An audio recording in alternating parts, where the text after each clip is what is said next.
Oi, eu sou a Sal Soares e sejam bem-vindos ao Pindorama Marginal, onde a juventude pensa, questiona e se posiciona. Hoje nós trouxemos uma jornalista formada pela PUC Goiás, militante da juventude do PT e uma das principais lideranças jovens de Goiás nas pautas de direitos humanos, feminismo, combate ao racismo e diversidade. Mulher negra, goiana e de religião de matriz africana. Ela começou a militância no movimento estudantil da PUC Goiás. Já foi secretária nacional da juventude do PT, integrou a equipe de transição do governo Lula e atualmente é presidenta do Conselho Nacional de Juventude e coordenadora da ouvidoria a crimes raciais e de intolerância na Câmara Municipal de Goiânia. Seja bem-vinda, Nádia Garcia! Oi, gente, muito obrigada pelo convite. Primeiro, a gente queria que você se apresentasse e contasse como começou sua trajetória pessoal no jornalismo, na militância e nos movimentos sociais.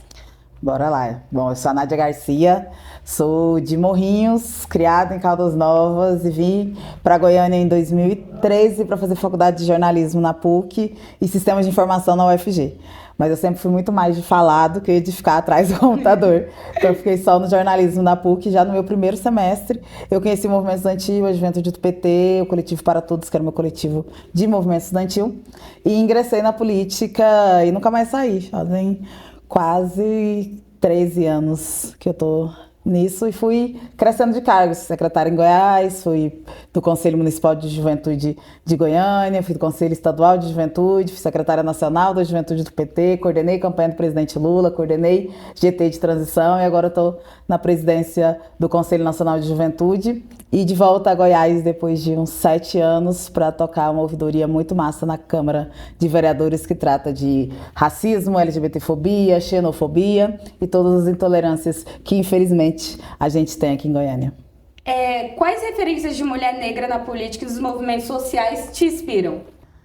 Olha, para falar de mulheres negras na política, não tem como não falar de Benedita da Silva, que é a nossa baluarte, nosso orixá vivo das mulheres negras, principalmente das jovens mulheres negras, que ela apoia muito, sempre incentiva muito, é uma grande amiga, muito querida.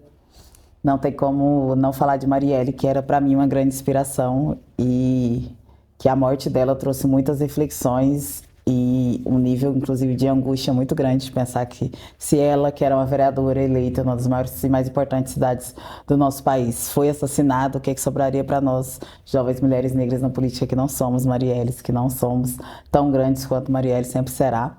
E para trazer, talvez, um pouco para o estado de Goiás, a Helenísia, que foi vereadora na cidade de Goiás e é uma mulher preta que constrói muita luta com as mulheres negras quilombolas, com as mulheres negras do interior do nosso estado e que, com certeza, merece ser mais conhecida e reconhecida, porque ser uma mulher preta e fazer política no estado de Goiás é muito difícil, no interior ainda mais, e ela faz isso com uma genialidade que só cabe a nós, mulheres negras mesmo. Então, acho que posso citar essas três para não ficar aqui num discurso imenso, porque todas nós que chegamos em algum lugar dentro da política, com certeza somos inspirações para as outras que vêm depois, e eu tenho muitas mulheres negras que eu me inspiro. Você, inclusive, é uma inspiração, né? Como você acha que as redes sociais mudaram a forma como a juventude se informa e faz política? Eu acho que as redes sociais, quando nasceram, né, quando a gente começa a usufruir delas pensando na política e pensando nelas como um espaço também de educação e de formação das juventudes, elas estavam colocadas para outras coisas.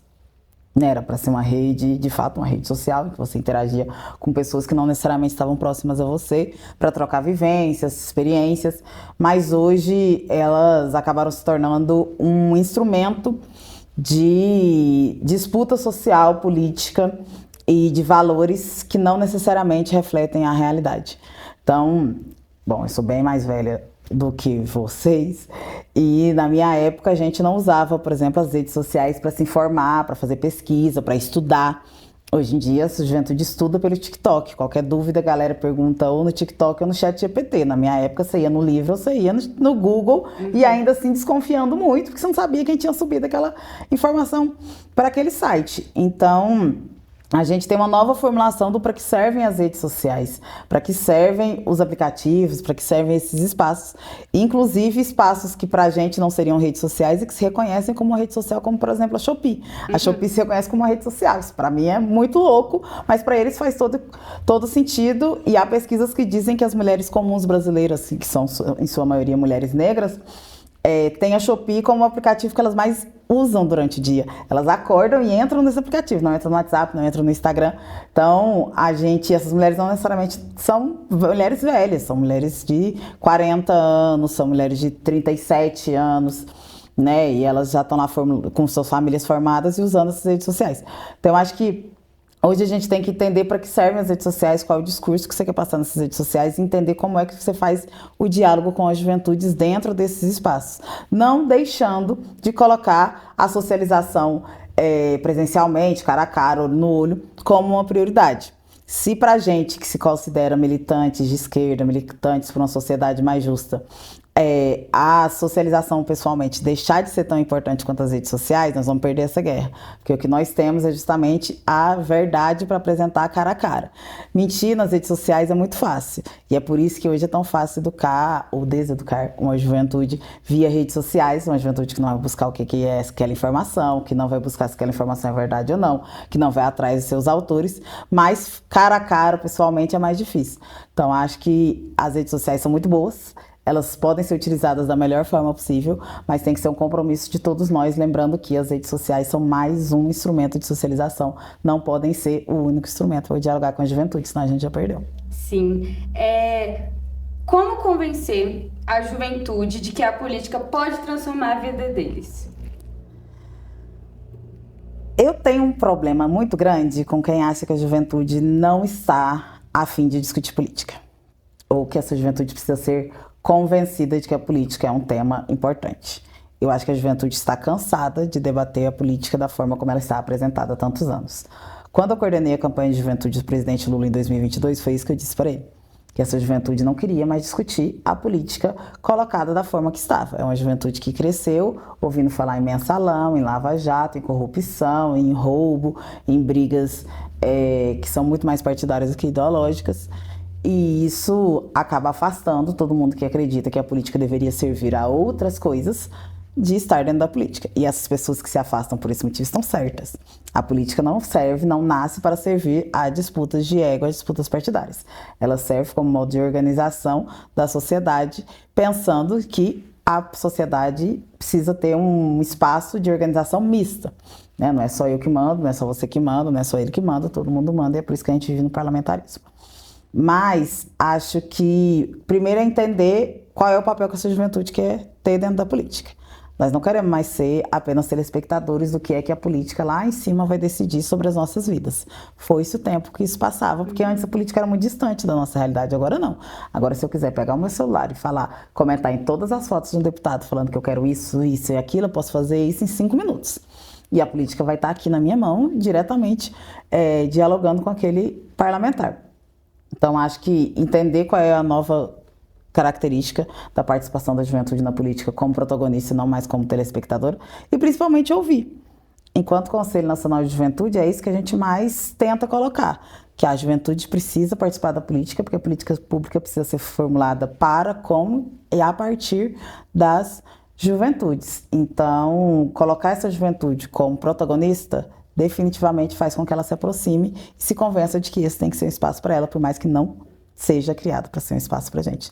Mas nenhum espaço foi, né? A gente só vai ocupando. Você acabou de comentar, né, que é presidenta do Conselho Nacional de Juventude, e a gente queria saber o que é o Conselho e como participar desse Conselho. Veja bem, quando as políticas públicas de juventude nascem no Brasil, elas nascem com 2 instrumentos. A Secretaria Nacional de Juventude, que é o espaço dentro do governo que toca toda a política de juventude nacional, então ela é do poder público, e o Conselho Nacional de Juventude, que é um espaço onde sociedade civil e poder público dialogam e formulam o que serão também essas políticas públicas, que será a realidade das juventudes. O que é sociedade civil? Todo e qualquer jovem que se organize em um coletivo, em uma ONG, em um grupo, em algum espaço e que faça desse espaço ações políticas e ações sociais para as juventudes. Você não precisa necessariamente ser jovem, mas você tem que trabalhar com juventude. O Conselho Nacional de Juventude hoje tem 120 cadeiras, 60 da sociedade civil, 60 do poder público. É um dos poucos conselhos no mundo que é misto. Então, o poder público, o governo federal precisa ouvir as juventudes organizadas e as juventudes organizadas precisam trabalhar junto com o governo federal. Não é uma coisa que é afastada, a maior parte dos países é separado, ou é só do poder público ou só da sociedade civil e esse povo está brigando. A gente não tenta colocar todo mundo junto por entender que a política precisa ser construída por várias mãos.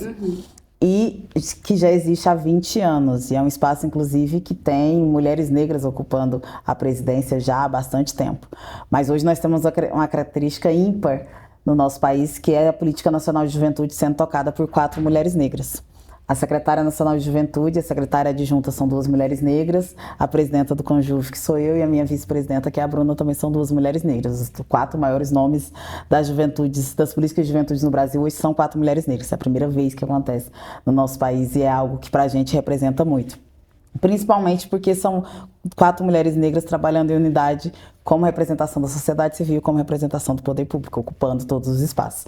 E para participar, eu não vou dizer que é muito fácil, não vou meter essa, mas é preciso primeiro se organizar. Eu sou organizada partidariamente dentro dos movimentos sociais também e entendo como é difícil você se organizar. Mas organizar a nossa revolta é, de fato, o melhor trabalho que a gente pode fazer com ela. Isso não quer dizer que você tem que entrar no partido político, isso não quer dizer que você tem que entrar no conselho, isso não quer dizer que você tem que entrar em uma organização da igreja, isso quer dizer que você tem que buscar se organizar de alguma forma. O Pindorama Marginal é uma forma de organização, se organizam baseado na comunicação para falar de temas que pontuam sobre a vida de vocês, versam sobre a vida de vocês. Isso é uma forma de organização. Isso traz uma retrospectiva, né? Uma lembrança do que são também as organizações de comunicação lá da época da ditadura, que faziam justamente isso. Se organizavam de forma marginal para poder passar o seu recado. Isso é uma forma de organização. Se organizando assim, você consegue construir um espaço de articulação. Para participar dos conselhos, seja eles municipais, estaduais ou nacional, é a mesma forma. Você precisa estar organizado, precisa estar entregando já resultado há pelo menos 2 anos para a sociedade e disputar a cadeira, porque é feito por eleição. A gente é eleito, ninguém senta lá porque é bonito ou porque é muito especial. Você tem que fazer a política também do processo de eleição.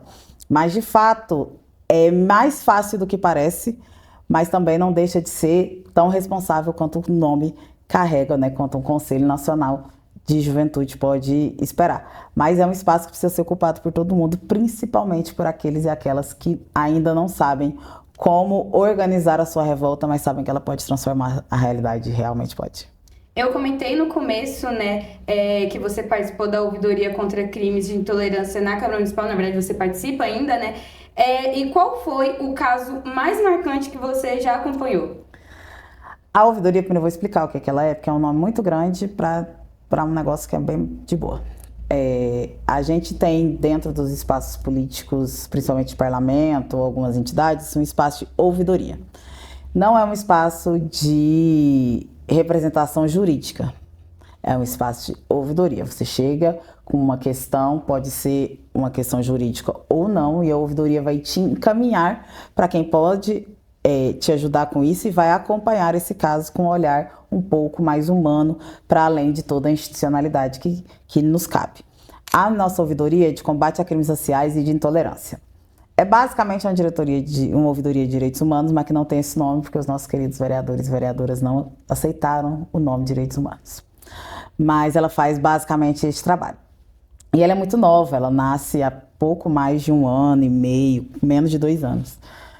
E ainda assim ela já traz casos muito severos, mas eu acho que o que mais me tocou foi uma mulher trans que trabalha na rua com sexo, que veio nos procurar porque foi vítima de um feminicídio, uma tentativa de feminicídio, porque ela achou que um cara que estava se aproximando dela seria um cliente e ele achou aquilo uma ofensa, porque ele é muito homem, ele jamais ia pegar, e aí, enfim, várias palavras para tratar dessa mulher trans, e esfaqueou ela algumas vezes.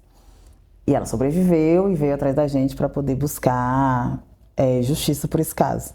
Mas me chocou ainda mais o fato de que ela estava com muito medo, porque ela trabalha na rua, no mesmo ponto, há muitos anos. Então, fazer uma denúncia contra esse esse cara que tentou matar ela era também se colocar em risco, porque ela estaria lá no outro dia, ela estaria lá na outra semana, ela vai estar lá no outro mês, porque aquele é o ponto que ela trabalha. Então, não só pela violência que ela passou nessa tentativa de transfeminicídio, mas porque ela segue sendo violentada todos os dias por ter que sair naquela esquina, por ter que trabalhar dessa forma e por ter que estar se colocando em risco para poder buscar justiça para o seu caso. Mas a gente colocou o boletim de ocorrência dela, a gente acompanha o caso e acompanha com muita preocupação, porque de fato ela está sendo revitimizada todos os dias, porque o cara sabe exatamente onde encontrá-la. E encontrá-la completamente vulnerável, porque, enfim, ela não está dentro de uma sala, né? Ela está na rua à noite, num espaço que é muito, muito, muito violento. E esses são alguns casos que a gente pega. Tem muitos casos que envolvem essas meninas, tem muitos casos que envolvem racismo. Bom, eu sou uma mulher de terreiro, já falamos no começo, então muitos terreiros que são incendiados em Goiânia ou que sofrem algum tipo de violência em Goiânia, que as pessoas não fazem noção de que isso acontece, porque não é algo que chega à grande mídia e que a gente tem que ficar o tempo todo lutando por justiça, única e exclusivamente por querer praticar a nossa fé, que é uma fé que inclusive não tem pecados ou não tem diabos ou não tem nada nesse sentido, mas que é o tempo todo violentada quando não tem sequer algo violento da nossa parte. Então acho que esses são os que mais me tocam diretamente, assim, os mais difíceis também de conseguir justiça. E como faz para entrar em contato com vocês, para denunciar? Olha, eu vou passar o Instagram, porque o WhatsApp eu não sei decorar, gente. Acontece que a vida, ela anda um pouco difícil para estar decorando tantos nomes. Mas a gente tem o Instagram, que é @ouvidoria contra intolerância GO. E nesse Instagram vocês podem falar com a gente, podem mandar mensagem, sou eu diretamente que cuido desse Instagram, então tudo que chega lá chega direto para mim. A gente tem total sigilo dos casos, né? Ninguém sabe quem é você, o que aconteceu, tudo é tratado diretamente comigo e com a equipe jurídica que a gente tem que nos ajuda. E a gente está à disposição 7 dias por semana, 24 horas, porque infelizmente não tem dia e horário para que uma violência aconteça, principalmente com o público que é diretamente afetado pela nossa ouvidoria, que são as LGBTs, o povo preto, o povo de matriz africana, os nossos imigrantes. Então, a gente está sempre à disposição o tempo todo, o celular da ouvidoria está sempre comigo, porque a gente não é uma delegacia, a gente não é um espaço jurídico, mas o que a gente pode fazer é acolher as pessoas que vêm nos procurar, a gente está o tempo todo disponível para isso. Então, @ouvidoria contra intolerância GO. Infelizmente, nosso programa está chegando ao fim. Mas antes, nós gostaríamos de saber o que te dá esperança quando você olha para o país hoje. Eu sou militante de juventude há 13 anos e com certeza o que mais me dá esperança é a juventude. E olha que eu já vi essa juventude se modificar várias e várias vezes. Eu comecei em 2013, ocupando rua, e estava lá na luta contra o golpe, estava no dia da prisão do Lula, estava lá, inclusive, chorava, olhava pra cara dele, pedia pra ele não se entregar. Estava lá quando o Lula foi solto, estava na coordenação da campanha dele, estava quando a primeira grande mobilização contra o Bolsonaro foi a dos estudantes com o tsunami da educação e tantos outros tsunamis, quando o maior movimento contra o Bolsonaro foram as mulheres na rua, no Ele Não, e principalmente mulheres jovens. Acho que com certeza o que mais me dá esperanças é a juventude brasileira, ou as juventudes brasileiras, e em específico as jovens mulheres negras. Eu tenho certeza que nada nesse país se constrói sem as jovens mulheres negras e muito menos dá certo sem as jovens mulheres negras. Então, nós, é de fato o que me dá esperança. Muito obrigada por estar aqui com a gente Eu que hoje. agradeço. É muito importante te ouvir falando, é muito importante o seu trabalho e nós nos sentimos privilegiados por te ter aqui falando sobre tantas coisas. Esse foi o Pindorama Marginal de hoje. Siga a Nádia Garcia no Instagram e siga a Ouvidoria também. A Ouvidoria tem Instagram. Exatamente. Ouvidoria contra Intolerância GO. Pode seguir lá. Siga também. Também siga o Pindorama Marginal, @Pindorama Marginal. Que a gente siga vivo, em luta, ocupando espaços e transformando a realidade. Um beijo!